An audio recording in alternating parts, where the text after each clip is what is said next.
બોટાદના હળદર ગામે પોલીસ અને આમ આદમી પાર્ટી વચ્ચે ઘર્ષણ થયું। બોટાદ પોલીસે આ મામલે તપાસ હાથ ધરી છે। ગઈકાલે આમ આદમી પાર્ટી દ્વારા ખેડૂતોની પંચાયત સભાનું આયોજન કરાયું હતું। પંચાયત સભામાં પોલીસ અને આમ આદમી પાર્ટી વચ્ચે ઘર્ષણ થયું હતું। પોલીસે ટોળાને વિખેરવા હળવો લાઠીચાર્જ કરવાની ફરજ પડી હતી। પોલીસે ટીયર ગેસના સેલ પણ છોડ્યા હતા। હાલ હળદર ગામમાં પોલીસનો ચુસ્ત બંદોબસ્ત ગોઠવી દેવાયો છે। ગામમાં પોલીસ બંદોબસ્ત વચ્ચે શાંતિપૂર્ણ માહોલ છે। રેન્જ આઈજી સહિતના પોલીસ કાફલાએ મામલો થાળે પાડ્યો।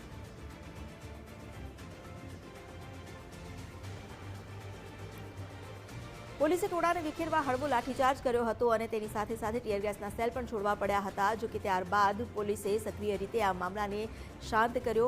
પોલીસનો ચુસ્ત બંદોબસ્ત પણ ગોઠવી દેવાયો છે કે જેથી કોઈ અનિચ્છનીય ઘટના ફરી ન બને।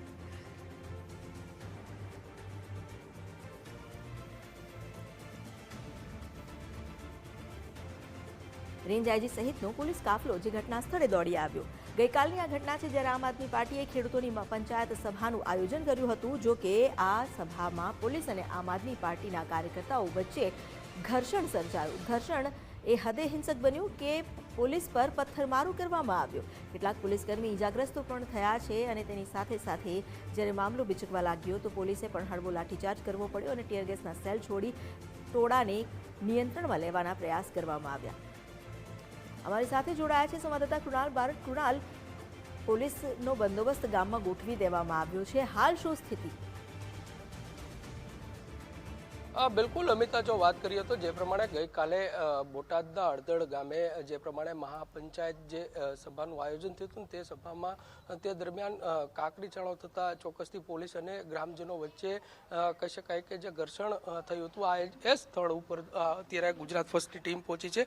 સીધા દ્રશ્યો બતાડવાના પ્રયત્નો કરી રહ્યા છે કે આ સ્થળ ઉપર રાજુ કરપડા જે છે તે આપના નેતા દ્વારા અહીંયા આગળ જે પંચાયત સભા જે છે તેનું આયોજન કરવામાં આવ્યું હતું। ત્યારબાદ કહી શકાય કે મોટી સંખ્યા ખેડૂતો જે છે તેનું કપાસનો જે કરોડો જે કહેવામાં આવે છે તેને લઈને આ મોટી જે સભા છે તે સભા અહીંયા યોજવામાં આવી હતી। ત્યારબાદ કહી શકાય કે મોટી સંખ્યામાં લોકો અને ખેડૂતો જે છે તે અહીંયા પહોંચ્યા હતા। બીજી તરફની વાત કરીએ તો જે પ્રમાણે કાકરી ચાળો થવાના કારણે પોલીસ અને ગ્રામજનો છે તેના વચ્ચે ચોક્કસથી ઘર્ષણ જે છે તે થયું હતું। આ એ જ વિસ્તાર છે। અહીંયા આગળ મોટી સંખ્યામાં ગઈકાલે પોલીસ કાફલો છે તે અહીંયા ગોઠવાઈ ગયો હતો અને કહી શકાય કે તમામ જે ઘરે ઘરે લોકોના ઘરે ઘરે જઈ લોકોનું એવું કહેવું છે કે જે પોલીસ છે તેના દ્વારા કહી શકાય કે માર મારવામાં આવ્યો હતો। બીજી તરફની વાત કરીએ તો પોલીસ વેન છે તેને પણ ક્યાંક ને ક્યાંક નુકસાન થયું હતું। ત્યારબાદ પોલીસ દ્વારા જે પ્રમાણે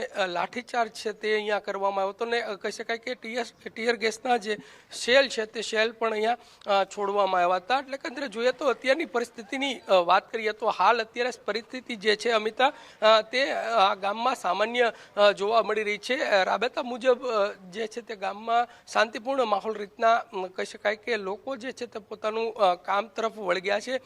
પરંતુ ગઈકાલની વાત કરીએ તો ગઈકાલે જે પ્રમાણે સમગ્ર ઘટના ઘટીને તેમાં ક્યાંક ને ક્યાંક અનેક જે લોકો છે તે પણ ઘવાયા છે। સાથે વાત કરીએ તો પોલીસ જવાનો છે તેમાં પણ ક્યાંક ને ક્યાંક લોકો પોલીસ જવાનો છે તે પણ ઘવાયા છે। બીજી તરફની વાત કરીએ તો જે આ ગામ અહીંથી કહી શકાય કે હળદરથી માર્કેટિંગ યાર્ડ 2 થી 3 કિલોમીટર થાય છે ને અહીંનાથી પસાર થતા જે લોકો છે તે લોકો આ ગામ તરફ એટલે કે કહી શકાય કે યાર્ડ તરફ જતા હોય છે અને તેને ધ્યાને લઈને અહીંયા રાજુ કરપડા જે છે તેના દ્વારા જાહેર જંગી જે સભા છે સભા પંચાયત છે તે અહીંયા યોજવામાં આવી હતી। તેને લઈને ચોક્કસથી કહી શકાય કે ગામ જનો અને કહી શકાય કે પોલીસની વચ્ચે જે ઘર્ષણ છે તે ઘર્ષણ જે છે થયું હતું તેમાં કહી શકાય કે અનેક લોકો જે છે તે ઘવાયા હતા। જી અમિતા। જી, આભાર આપનો જાણકારી આપવા માટે। હળદર ગામમાં જ્યાં ગઈકાલે અજંપાભરી સ્થિતિ હતી, હાલ અત્યારે શાંતિપૂર્ણ માહોલ જોવા મળી રહ્યો છે।